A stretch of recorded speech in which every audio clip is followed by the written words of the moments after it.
En las primeras horas de la madrugada del 20 de noviembre de 1975, en la Residencia Sanitaria La Paz de la Seguridad Social, en Madrid, dejó de latir el corazón de Francisco Franco Bahamonde, caudillo de España, generalísimo de los ejércitos y jefe del Estado español.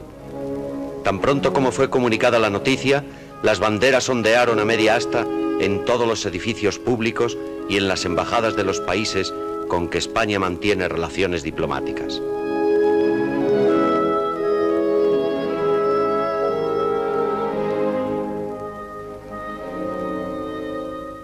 Un público ávido y conmovido se arracimó ante los puestos de periódicos, muchos de ellos improvisados. Los diarios lanzaron a la calle varias ediciones desde primeras horas de la mañana, tanto en Madrid como en otras ciudades españolas. Aunque la muerte del caudillo parecía inevitable, la noticia impresionó profundamente a todo el pueblo español, que no se resignaba a hacerse a la idea de que había desaparecido el hombre que durante casi 40 años había regido los destinos de la patria, dando a España el más largo periodo de paz, orden y progreso de su historia.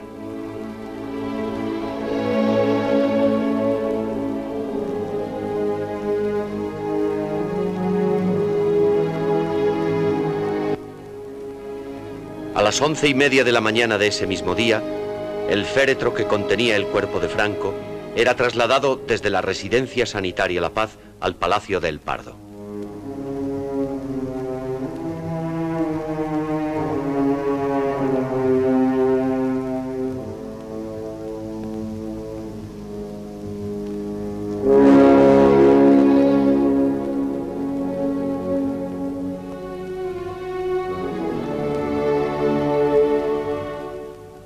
Nada más llegar al Palacio del Pardo, el féretro del caudillo quedó instalado en la capilla ardiente y a las 12:30 de la mañana se celebró una misa de corpore insepulto. Asistieron su viuda, doña Carmen Polo de Franco, sus hijos y nietos, miembros del Consejo de Regencia, los príncipes de España, el presidente del gobierno y otras personalidades.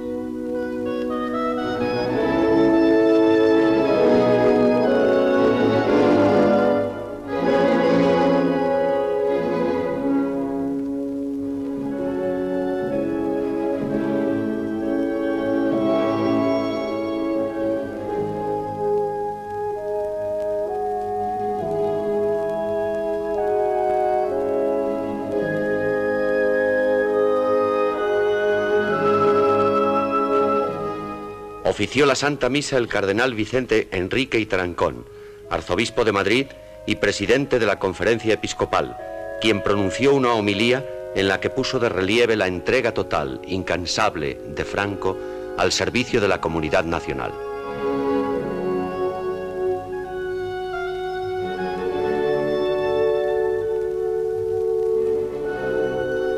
Terminada la ceremonia, doña Carmen Polo de Franco, los príncipes de España y las demás personalidades asistentes al acto desfilaron ante el féretro en que reposaba Franco, revestido con el uniforme de capitán general. Al día siguiente, de madrugada, el féretro que contenía los restos mortales del caudillo fue conducido al Palacio Real, siendo trasladado inmediatamente al Salón de Columnas, donde se instaló la capilla ardiente abierta al público.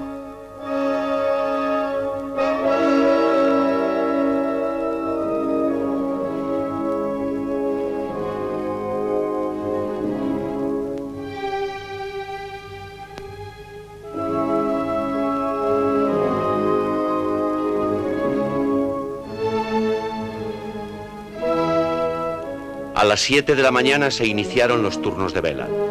El primero correspondió a los miembros del Consejo de Regencia, del Gobierno y del Consejo del Reino.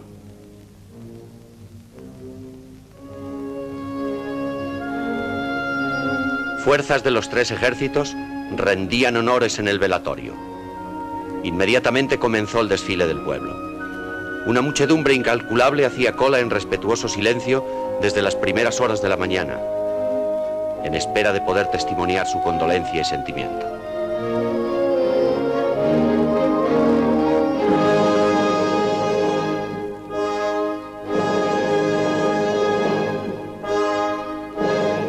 Miles y miles de personas de todas las edades, clase y condición social rindieron así su último homenaje de admiración y cariño a su excelencia el jefe del Estado. El dolor era patente en todos los rostros. Muchos no pudieron contener las lágrimas y los sollozos.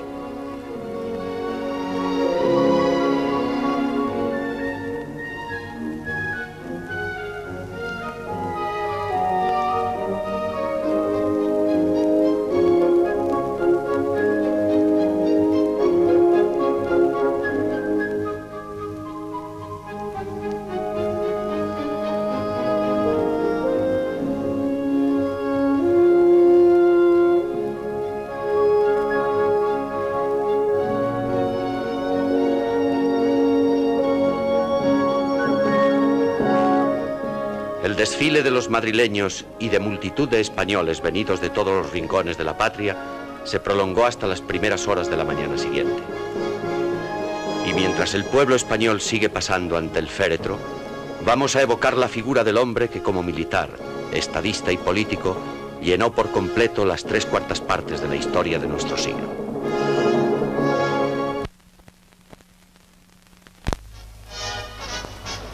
Franco fue, por encima de todo, militar. Cadete en la Academia de Infantería de Toledo a los 14 años, cursó allí sus estudios con gran brillantez.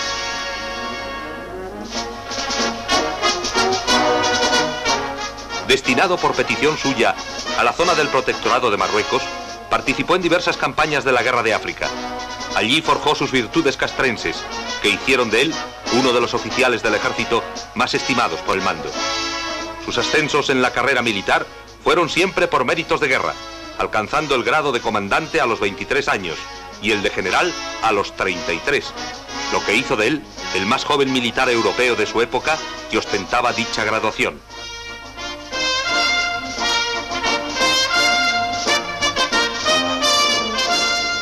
Terminada la guerra de Marruecos, el general Primo de Rivera le confió en 1928 la dirección de la Academia General Militar de Zaragoza, recién reinstaurada. Franco supo hacer de ella una institución modelo, admirada por otros países europeos, hasta que con la proclamación de la República, los nuevos gobernantes decidieron clausurarla.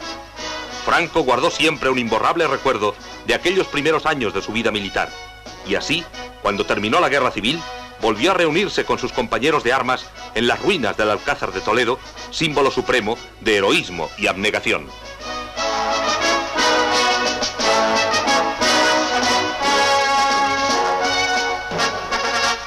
Para entonces, España había superado ya la crisis más grave de su historia contemporánea, y Franco, convertido en caudillo de España y generalísimo de los ejércitos, había demostrado ser no solo un militar de extraordinario valor, sino también un estratega excepcional. La forma en que condujo las principales batallas de la Guerra Civil, entre las cuales ocupa un lugar destacado el avance hacia Madrid y la liberación del Alcázar de Toledo, evitó que media España quedara destruida e hizo posible alcanzar un éxito total.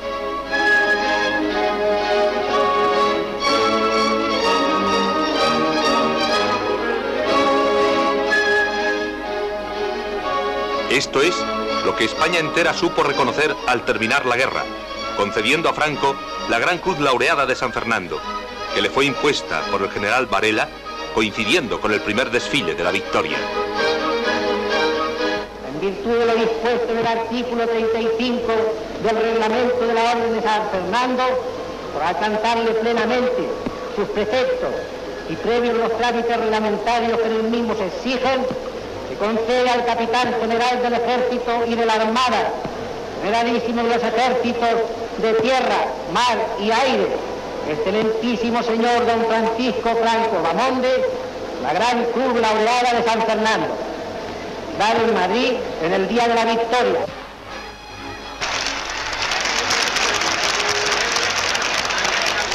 Desde entonces, Francisco Franco, como jefe de Estado y generalísimo de los ejércitos, supo velar incansablemente por la unidad y grandeza de las Fuerzas Armadas, salvaguardia de la nación frente a los peligros interiores y exteriores, y garantía de orden y de paz.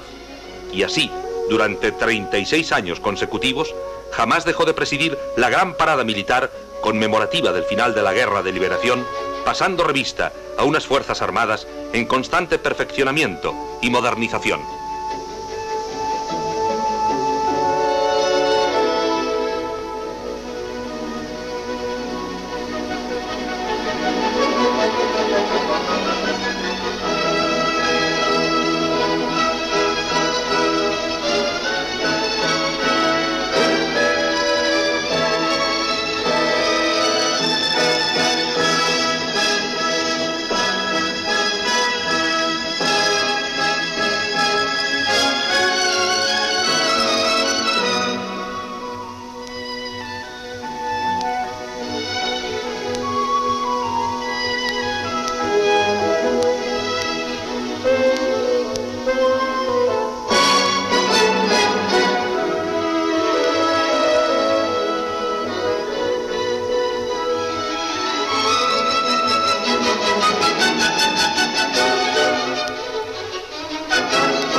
Pero si excepcionales fueron los méritos de Franco militar, mayores han sido los que, como político, supo poner en ejercicio al servicio de la nación desde que fue elegido jefe del nuevo Estado español por la Junta de Defensa Nacional el 29 de septiembre de 1936. Estas imágenes, filmadas años más tarde, evocan aquel acontecimiento. La solemne investidura tuvo lugar en Burgos el 1 de octubre.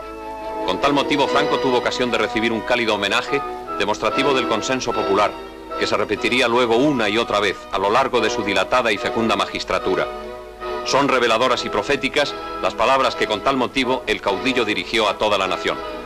España cumple en los momentos actuales su destino providencial.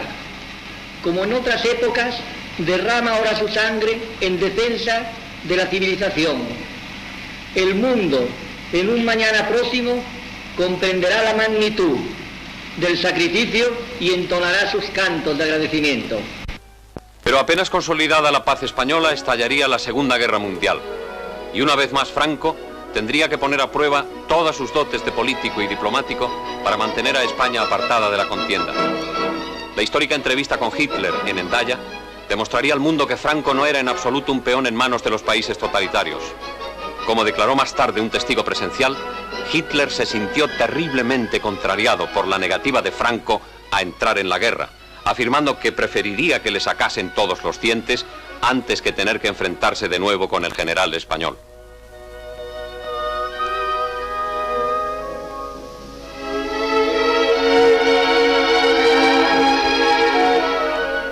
Los vencedores de la Segunda Guerra Mundial no supieron comprender las razones de Franco e impusieron a España un boicot internacional, creyendo así que lograrían derribar el régimen por él instaurado. No contaban con la reacción del pueblo español, que unánimemente se agrupó en torno a Franco, dando al mundo una inolvidable muestra de apoyo al régimen por él creado, en la gran manifestación que tuvo lugar en Madrid el 9 de diciembre de 1946.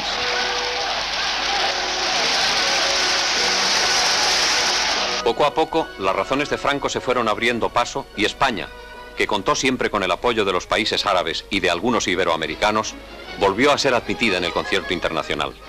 La visita a España del presidente Eisenhower en 1959 marcó el punto culminante del acercamiento entre España y los Estados Unidos, iniciado 6 años antes con la firma de un pacto de amistad y cooperación entre los dos países.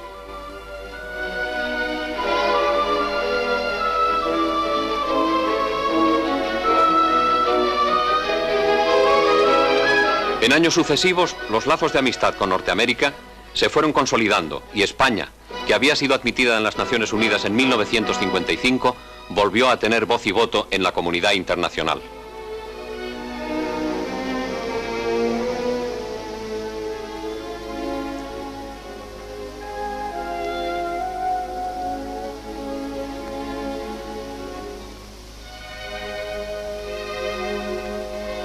En política interior, mientras tanto, Franco seguía dotando al régimen creado por él de las instituciones necesarias para su permanencia y continuidad.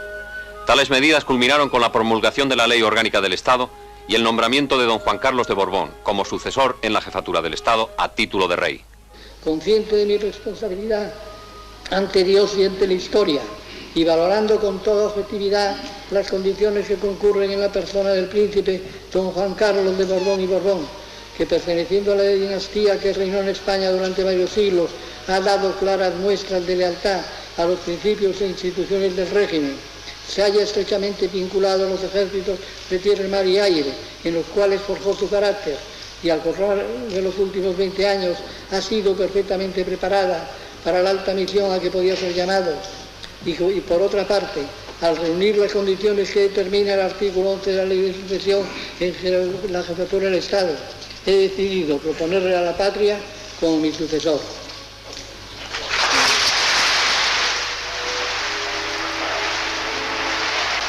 Desde entonces, todo quedó atado y bien atado. Y Franco, que había prometido permanecer al frente de los destinos de la patria mientras Dios le diera vida, siguió perfilando su obra histórica de creación de una España nueva, superando todos los obstáculos y viéndose rodeado siempre del consenso popular, que tuvo ocasión de manifestarse una vez más, el 1 de octubre de este mismo año, cuando una campaña sectaria de carácter internacional volvió a amenazar al régimen creado por él.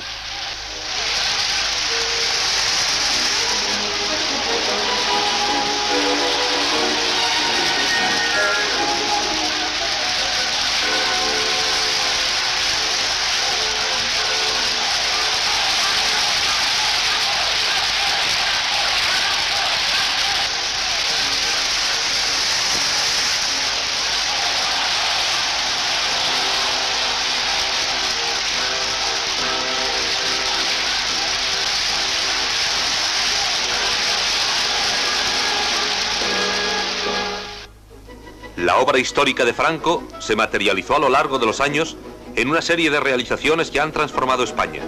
La agricultura, la industria, el comercio fueron surgiendo de las ruinas de la guerra civil, y el orden y la paz de Franco hicieron posible que el país progresara en 30 años mucho más de lo que había avanzado durante siglos.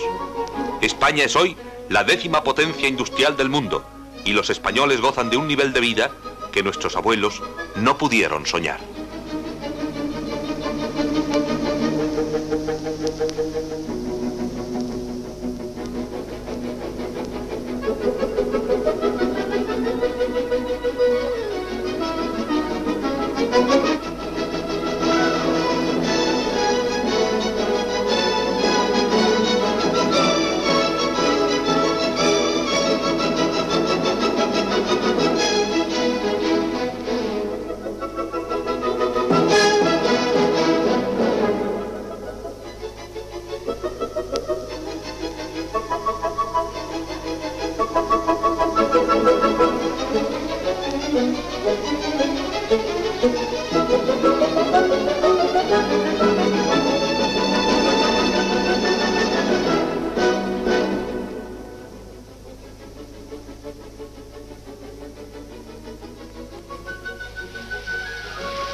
El 4 de octubre del presente año, Franco celebra su fiesta onomástica.